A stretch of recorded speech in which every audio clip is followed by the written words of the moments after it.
It's my pleasure to welcome you all here tonight on behalf of the Bristol Festival of Ideas, on behalf of UWE Philosophy, and on behalf of UWE Social Science in the City. Let me start by giving a quick thank you to the generous funders of this event. So, of course, I already mentioned UWE Social Science in the City, but also I'd like to mention the Royal Institute of Philosophy and also the Czech Center in London. Europe is facing an existential crisis. So began a recent manifesto written by 15 prominent economists and published in The Guardian last week. Everywhere we hear the language of European crisis. Economic, social, political, environmental, it goes on and on. And yet, as Europe prepares to go to the polls in an election that will have a heavy impact on how this crisis is addressed, and as the UK prepares and is already in the process of contemplating a possible future outside of political Europe, that is, outside of the European Union, in the midst of this situation, this very serious situation, there is very little understanding and perhaps even less agreement on the sense or the meaning of Europe, the subject of this crisis. So I propose to you that we have precious little idea about what Europe means, even less idea about what Europe should do, what role or task it has in the world, and if it even exists in the relevant sense. These are the questions that I think are implicated or are involved when we ask what is the meaning of Europe. And this is what it means, I think, to say that Europe is facing an existential crisis. This brings me to introduce our speakers for the evening. And given the scale of the task that I've just presented to you, I certainly do not envy them. My role here is much simpler than theirs. It's my great pleasure, first of all, to introduce His Excellency, the Ambassador of the Czech Republic to the United Kingdom, Michael Zantovsky.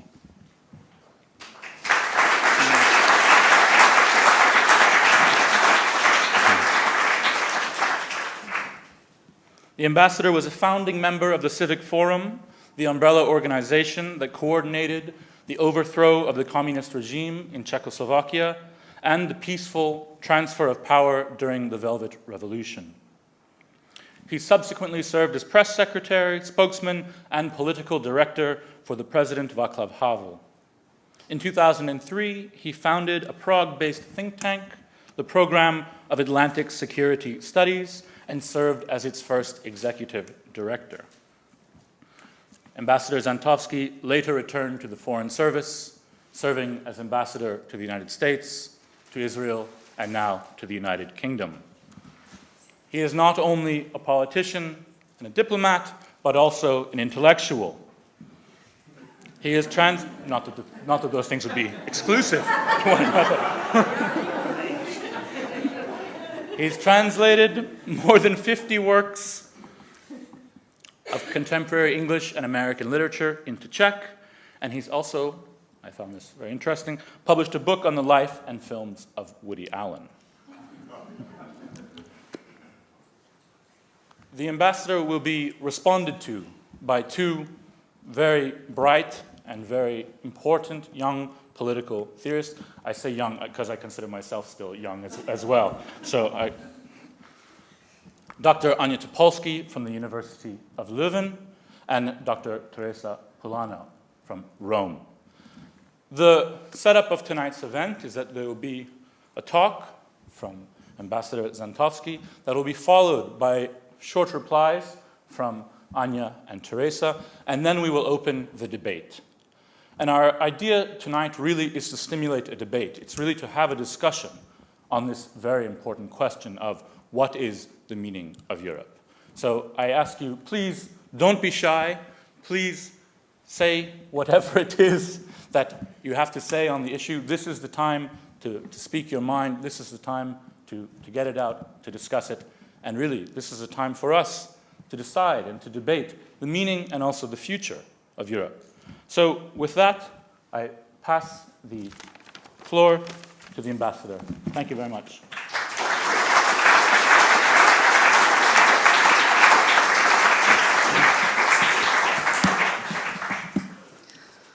I will struggle with the technology a little.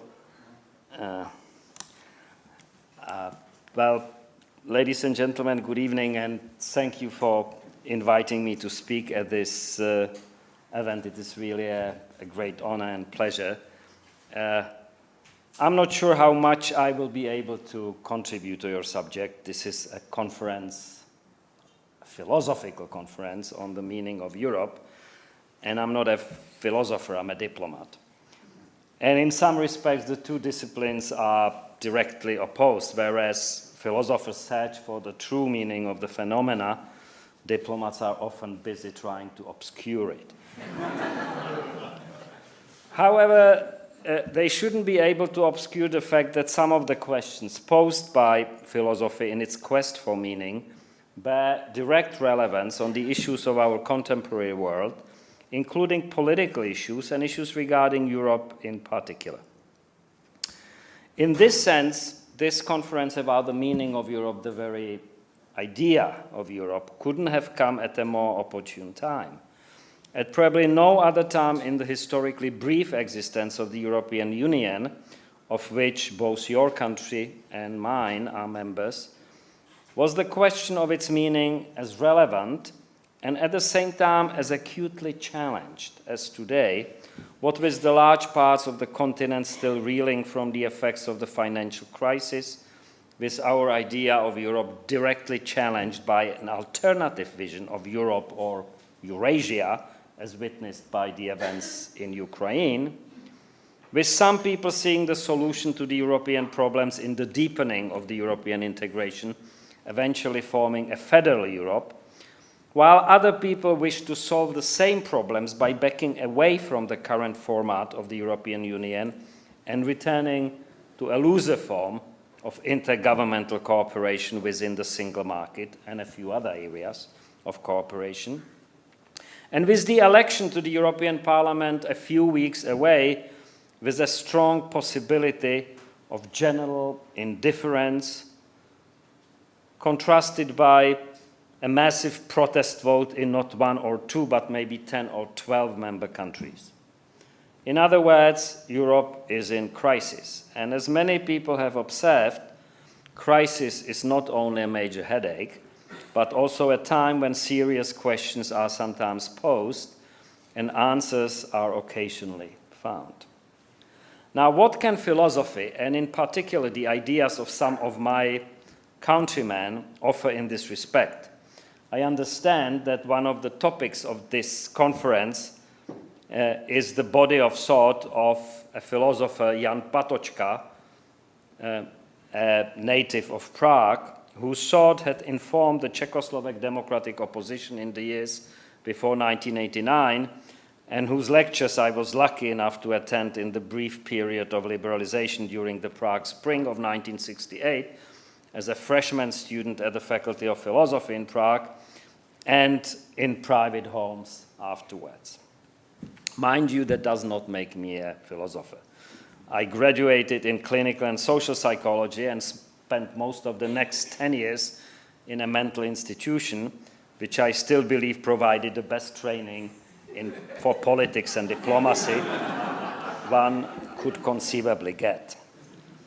But I have had enough to carry away a lasting impression of being in the presence of a remarkable mind and an even more remarkable man who chose the life of ideas and who was even more remarkably able to live and die by those ideas.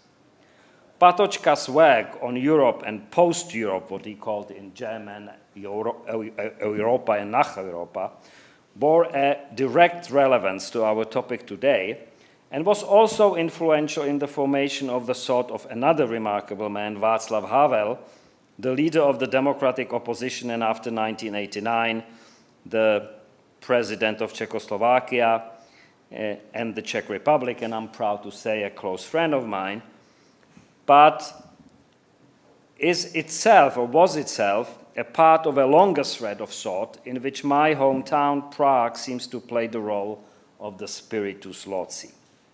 Patočka was a pupil and follower of Edmund Husserl, the founder of phenomenology, whose 1935 Prague lecture, Philosophy and the Crisis of European Man, and the 1936 work, The Crisis of European Sciences and Transcendental Phenomenology, constituted a direct stimulus for Patočka's thinking on Europe.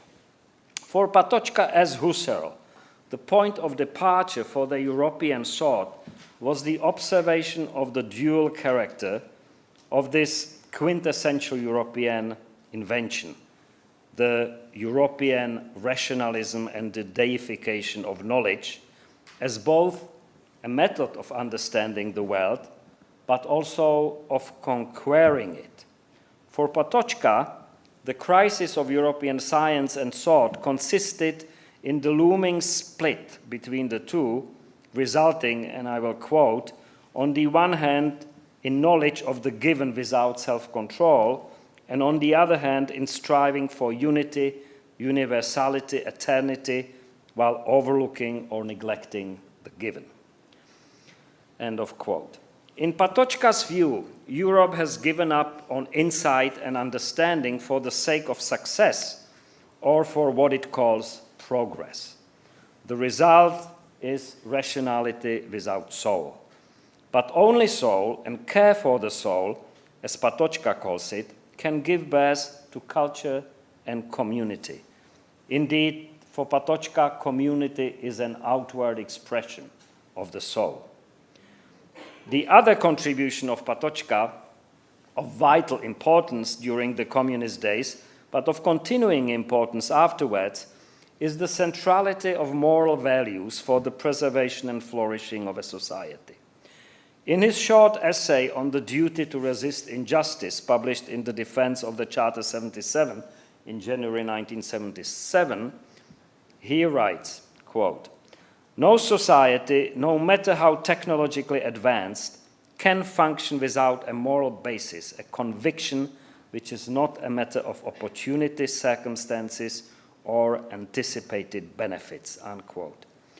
At the same time, he rejects the rationalistic view of morality as an instrument of social order, going on to say, quote, "However, morality is not here for the society to function, but simply because it makes a human being human," unquote. In Václav Havel, Patočka found a follower who not only espoused similar views, but made the same effort to make practical use of them in both his life as a dissident and during his time as president. In The Power of the Powerless, his best-known essay, he formulates a strategy of liberation to escape the alienation consisting in what he called living the lie of the totalitarian system. But in the second part of this essay, he extrapolates on the question by posing the need to overcome the alienation and what he calls the automatism of modern technological society in general, not just in the communist countries, but in Western societies in general. In his thinking, that is to say, the totalitarian system was always just a malignant outgrowth of the rationalist post-Enlightenment worldview, which attaches premium to success and knowledge at the cost of insight and comprehension. In his speech to the French Academy of Humanities and Political Sciences in October 1992, at one of the lowest points in his political career, 3 months after he resigned the Czechoslovak presidency in protest against the impending split of the country in 1992, at the end of 1992, in a direct refutation of the 11th thesis on Feuerbach of Karl Marx about the duty of philosophers not just to explain the world but to change it, he reminded his august listeners, and I quote, "The world, being, and history have their own time. We can, of course, enter that time in a creative way, but none of us has it entirely in his hands. If I consider my own political impatience, I realize with new urgency that a politician of the present and the future must learn, in the deepest and best sense of the word, the importance of waiting. His actions cannot be based on a sense of superiority, but must spring from humility. Even I, the sarcastic critic of all those who vainly attempt to explain the world, had to remind myself that the world cannot just be explained, it must be understood as well. Not changed, but understood. In his speech to the joint session of the US Congress in February 1990, he refutes the fundamental tenet of Marxist dialectics by a sentence that had for years puzzled a number of US legislators who were there. The sentence read, consciousness precedes being and not the other way around. Well, the congressman did not have to go through the torture of being force-fed Marx for years at school and university, but to those of us who were not so lucky, it was clear that what Havel was rejecting was the teaching about the primacy of the material base over the secondary superstructure. Or in other words, about the primacy of economy over ideas.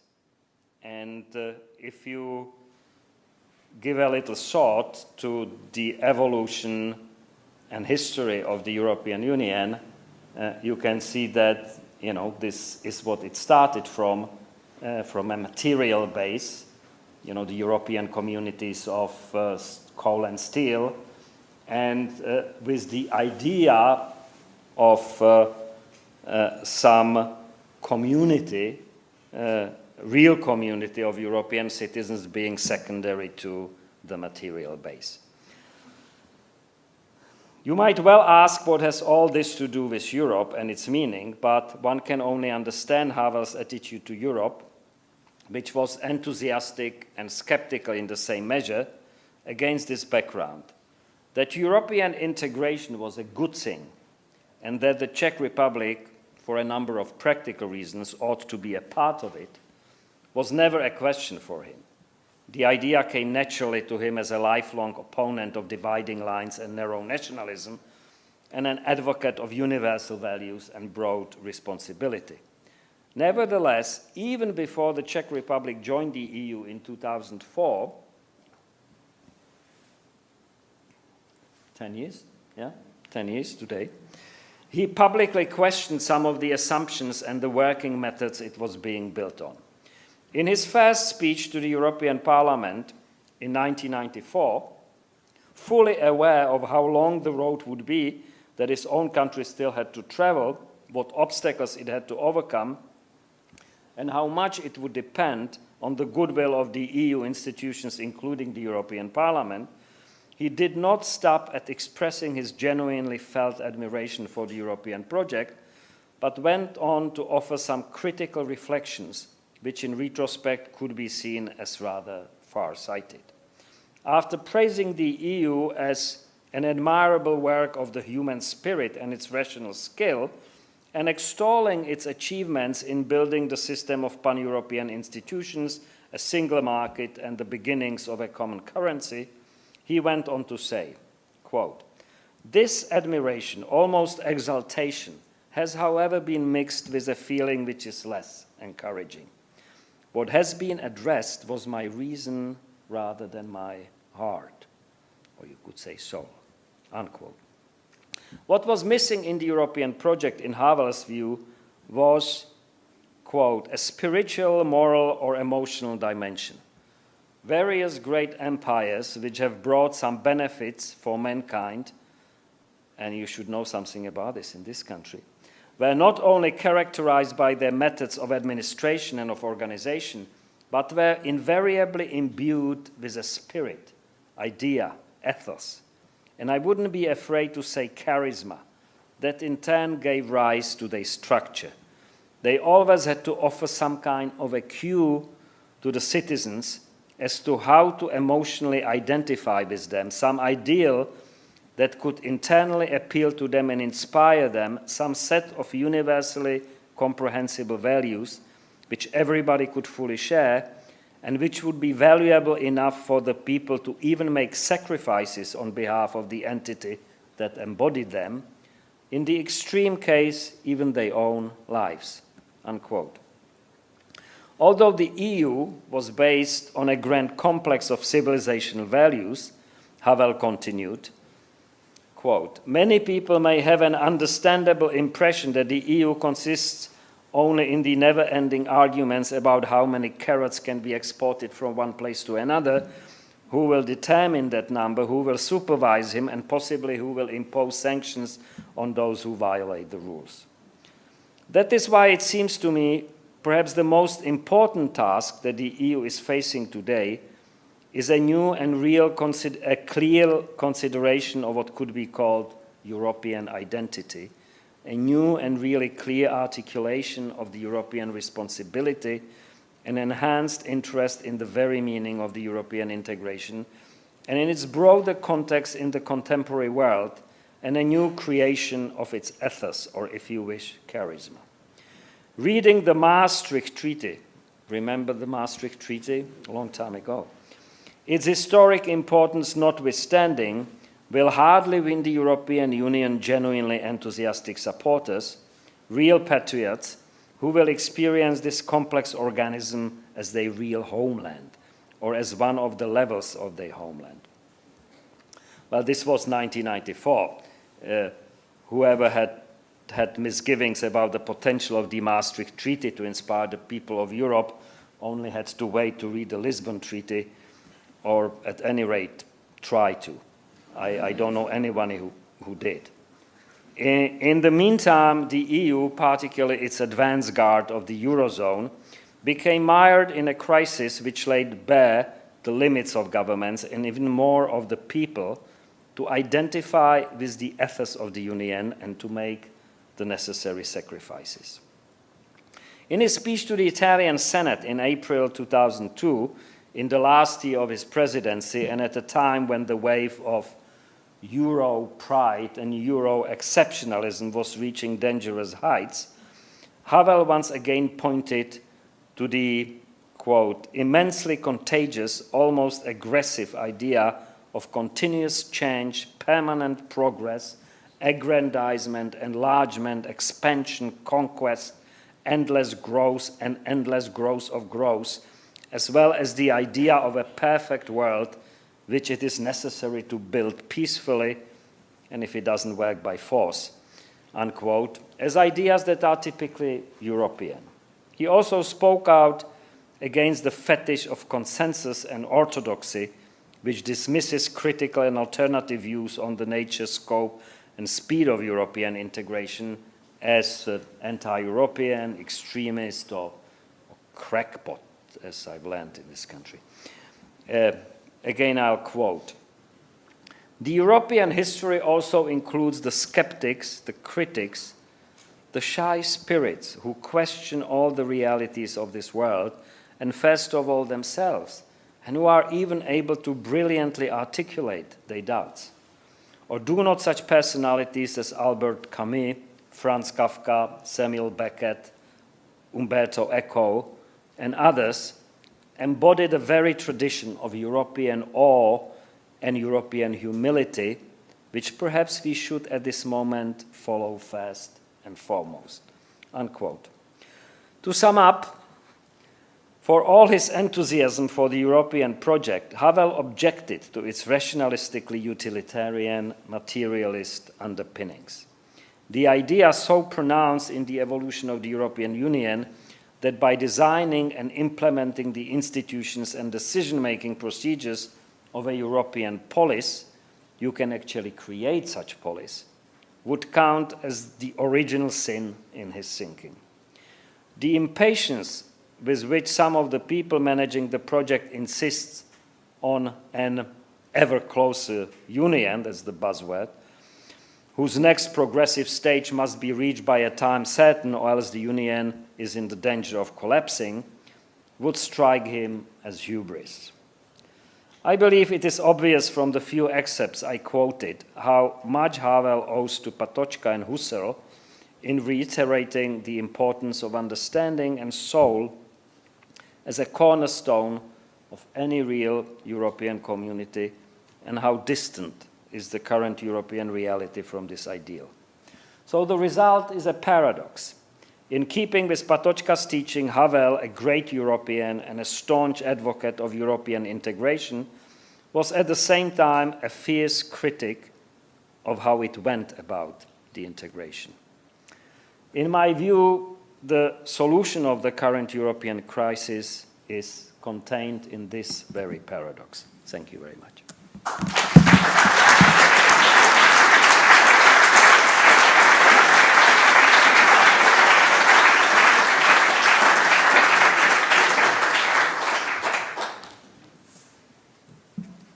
Anya, Teresa, Teresa, please go ahead. First of all, thank you very much, Mr. Ambassador, for this very interesting speech and also for reconnecting the question of the meaning of Europe to its philosophical re-elaborations, and especially the one of Jan Patočka.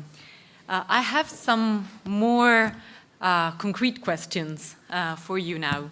So, first of all, when you talk about, the Europe of the reason and the Europe of the heart, I think that you are perfectly right, and that discourse of Havel was really foreseeing.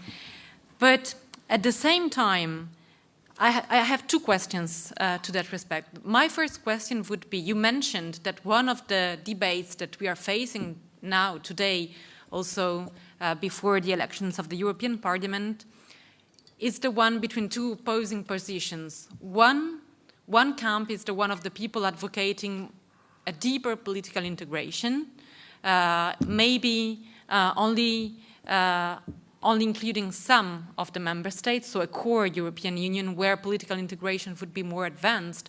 And the other camp instead is the one of those people saying that we have already gone too far with the integration of the European Union, and we have to get back to more intergovernmental positions. So I would first of all ask you, since you were talking about the Europe of the heart, would this mean that for you we have to instead go for a deeper political integration that does not only include economic regulations, but also the building of a true political community? So this is my first question.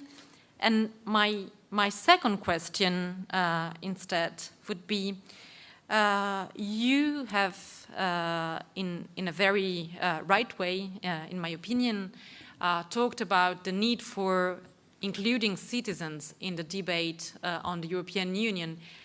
But how can this be done when the European elites, both the elites of the European Union and the national ones, have just demonstrated that they did not care about what the citizens were saying? And I refer to the fact that in 2004 there were two referendums in France and in the Netherlands concerning the European Constitutional Treaty, and the citizens of these two countries refused this treaty. And then in 2009 the same treaty basically has been instead approved by the parliaments of the member states, and it has been named Lisbon Treaty. And so I think that this has been a shock for the citizens of Europe, also because in these two countries, I was in France at the moment of the referendum, and there was really a lively debate among the citizens. So they were really caring about that issue. And then when you see that your opinion is not taken into account, and I don't know if you have ever read these two treaties, but really if you take the Constitutional Treaty and if you take the Lisbon Treaty, you will see that besides small differences, it's just the same text. So I think this was quite shocking, and maybe one of the reasons why we are in that situation now. So I would also ask you your opinion on that.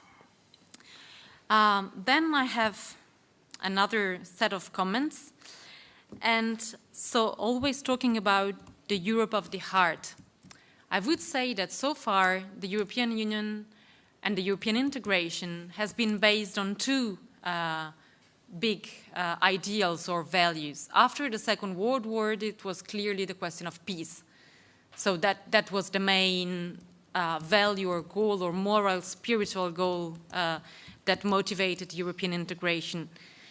And it seemed that we had reached this goal, even though I would say that the Ukrainian situation now maybe makes us see that this peace is anyway always fragile. And then the second goal was the one of democracy, but especially concerning the countries belonging to the former Soviet bloc. So I would say that there is then a second phase that starts with 1989, where the main goal for the European Union was to integrate that part and to bridge the gap between the east and the west part of Europe. And this has been done also. So I would ask, what is left in terms of spiritual ideals to the European Union? Thank you. Well, that's another long talk. But first of all, I should make a caveat. I'm here representing myself, not my government, not the European Union. So whatever I say, you can use against me, but not against my country. Now, you've described the situation quite nicely. In reality, it's even worse. The European Constitution, which the French and the Dutch rejected in the referendum, was a comprehensive text that, if you made an effort and had nothing better to do for a few days, you could really read through. The Lisbon Treaty, on the other hand, is basically an index to the European Constitution. It's a list of references to all the European treaties and acquis communautaire and new rules, etc., etc. You can't read it as a comprehensive text. So, some critics of the document, and I don't know any admirers of the document, say this was done on purpose so that, nobody could understand it to take a vote on it. This is not a kind of document that you can take a vote on. So now, what should we do? I mean, you pose these two alternatives, and my answer would be neither. And that's why I quoted the line of Havel about the importance of being able to wait and to have some room for reflection, for debate, for comprehension. It's just like a debate in the family. The wife wants to go to Mallorca, the husband wants to go to Iceland, and the children want to go to Disneyland. So there's no way you can frame the debate to provide an answer that would be satisfactory to the family. So what you do is you cook a dinner, you sit down, and you debate, and maybe out of the debate another alternative will come out, and you will go to Croatia, or maybe you decide to spare the money and don't go for a holiday, or maybe everybody should go on their own, whatever. So all of us mentioned the element of crisis. This is the time of crisis, and there's no pressing need to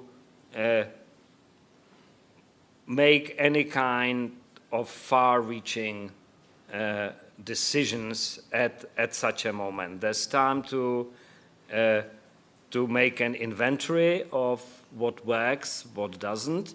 I mean, this is what the British government is trying to do in the review of the competencies program of the European Union that goes through all the all the areas of the competencies of the European Union and solicits opinion on whether they work or don't work, etc., etc. And so this is what you should do first and foremost. Now, what would be the other spiritual goals apart from peace and bringing in the communist part of Europe? Now, one obvious comment on this is that this is not a job yet done. There are other parts of Europe which are clearly parts of the continent which are not yet parts of the European Union. The Southeast Europe, what we used to call the Balkans until it stopped being politically correct, and then also the countries to the east of the current border of the European Union, Ukraine, Moldova, etc., etc. Now, obviously, this is not going to happen right now, and for more than one reason. First of all, there's no political will among the politicians in the European Union to do this, and there's no popular support for doing it. It appears that some member countries have enough of a job with absorbing the people who come to work to Britain or France or other countries, and that they have some misgivings about whether they not treated preferentially, whether they not abusing the welfare support that exists in the older member countries, which are richer and more prosperous, etc., etc. But and also there's no unanimity on the other side in Ukraine or in Moldova, whether people there want it to happen. And even in Serbia, a country that probably would be next on many people's list if it came to another round of enlargement, even there, the public opinion is far from being unanimous. So it's not going to happen, but that does not mean it should not be discussed, it should not be debated, and it should not be the eventual horizon of where Europe, what Europe will look like in the future. But this question also poses another question, and Havel often debated this question. It's rather controversial. The question is, if you want Europe to enlarge, you also have to say where it's going to stop, because you cannot enlarge it, infinitely, and that brings you back to the discussion of what makes Europe Europe, which ideas, what culture, what political principles comprise what we would call Europe. And again, this is a very worthy debate that we can spend time on, instead of arguing with each other whether we should integrate deeper or whether we should not integrate at all. The thing about deeper integration, the dumbest argument I've ever had is that some people in Brussels, unfortunately, make is that, we do have to keep building an ever closer union. We do have to keep integrating deeper, because if we don't, it's like cycling. It's like being on a bicycle, and if you stop pedaling, then you crash and fall. I mean, this can only be, invented by people who never rode a bicycle, because everybody who does knows that, if you stop pedaling, you just put your feet on the ground and stop, and I'll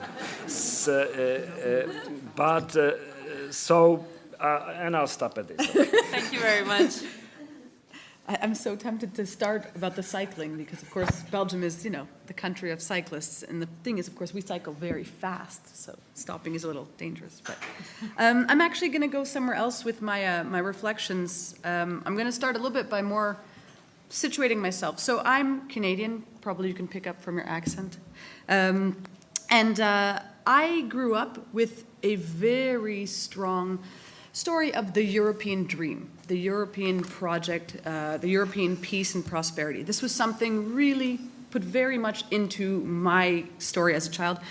And I have to say, I'm looking around this room, I'm imagining I'm not the only one. I'm imagining people here of different generations have also grown up, and maybe some people have heard first-hand narrations of what it was like during the war and what Europe was like, and really to recognize what we've come from, what was the situation. I think that may be something that is often forgotten. What was the inspiration for this project? And I think for me, I do think that's something we might have lost sight of, certainly this dream of prosperity, because it's come at the cost of what the reality is now austerity. I think, we've sort of sacrificed the dream of prosperity and taken on austerity. And this sort of struck me when I was recently in Brussels. If you're in Brussels at the European Union Institute, there's a flag telling the story of Europe, or the story the European Union would like us to tell of Europe. And the first flag shows the camps at Auschwitz with over the gate. Does anybody know what's over the gate? Right. And what's interesting is I was there, and I was thinking to myself, this is the time of the crisis in Greece. Something is really wrong when what is up there is actually seemingly returning to European history, where people are jumping off buildings in Spain, are starving in Greece, something is wrong, again, for austerity, for money. And I think the point you made about this connection between the material and the ideas is right exactly on that. There has been a real lost picture of the relationship, which I would put, in terms of the difference between important and urgent. So I think there are a lot of urgent things. Where am I going to work? Where are my children going to go to school? How am I going to have income? These are urgent questions that we want answered right away. But what has been sacrificed are the important questions. What is our principle? What are our long-term values? What do I want to pass on to the next generation? And I think confusing austerity and prosperity really is such that we've sacrificed what I would call the important questions, or the ideas. The one thing is, I think I disagree with you about what we need to do to, let's say, get back in touch with those ideas. The solution you've put forward, I'm not comfortable with. The solution you put forward is one where you're looking for culture and values and identity. And I would say, and again, I'm putting my cards on the table. I didn't actually say this already, but I have a Jewish background, so I've come into Europe with also a very clear picture of the Shoah, and I'm seeing things happening in Europe and the rise of the right, and certainly the headlines I read in some of your newspapers this morning broke my heart. Last year I was studying in London, and there was a mosque that was behind me that was burned. For me, the story of identity, of cultures, of value, I'm not comfortable with that. And I would actually say that perhaps Europe needs the exact opposite. Europe needs to sort of say, maybe it's a good thing the European Union isn't strong, doesn't have a strong identity. Perhaps, actually, sometimes the less constriction, the more freedom there are for the differences across Europe to engage. Perhaps, think about it this way, The more space the less rules there are, the more space there are for people to participate, to engage, to get involved, to put their own twists and differences. I mean, maybe to use a metaphor of a recipe, if you have too strict of a recipe, there's no room for your own additional touch or flavor. So I would say maybe we need to see what is called the weak Europe as actually very positive, as a space to allow for more participation, more involvement, and not a return to sort of the identity politics that are very dangerous, certainly in a culture where the right is rising. The talk of identity is dangerous talk. I mean, it's something I'm very concerned about. So while I agree with your analysis of the problem, I'm not so sure that identity is the solution. Another word you put forward, which I do think we should consider more, is responsibility.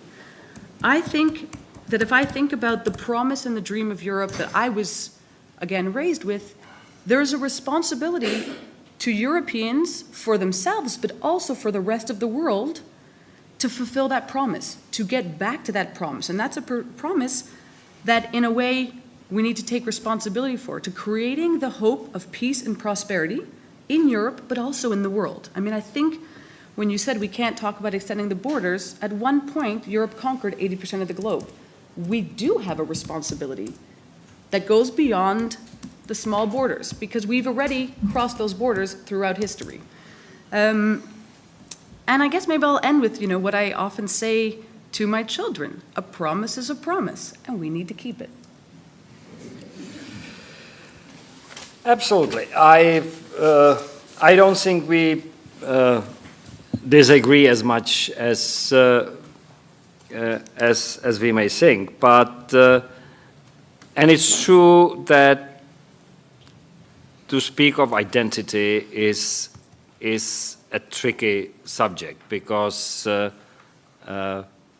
the extreme affirmation of identity, as you can see in the history of European nationalisms over the last 2 centuries, can lead to terrible things. But I would disagree with you in that you cannot avoid discussing identity. You have to find some kind of a space for identity, because without identity there's no community. Community is glued together. It's not just a universe of atomized individuals who have nothing in common. If it happens, but then it doesn't work. Even in Canada, and I've had some experience there, which also has a language divide, historical divides, etc., etc. But there is this mild version of national identity, of Canadians as being these nice, tolerant people who care about other people, who care about human rights, and who are not Americans. So I'm not advocating a strong definition of identity, but I do insist that without something we have in common, we cannot build, and we will be aware that we have it in common. We cannot build Europe. For me, one of the terrible things about the Eurozone are the banknotes. If there had been a discussion of what the banknotes will look like. And of course, there are all kinds of great European people, composers, writers, philosophers, who could be on the banknotes. There are all kinds of great European buildings, Colosseum, Eiffel Tower, Big Ben. You're not in the Eurozone, but that also could be on the banknotes. As now, in their infinite wisdom, the leaders of the Eurozone decided that there will be generic images on the banknotes that have no reality in the real world. You know, there is some kind of a bridge out of nowhere which doesn't exist on the banknotes. And this, in my mind, is a resignation on the commonality that something like a real European community would require. And on your second point, no, I don't have a second point. I only made one point. Thank you to all three of you for those very stimulating interventions.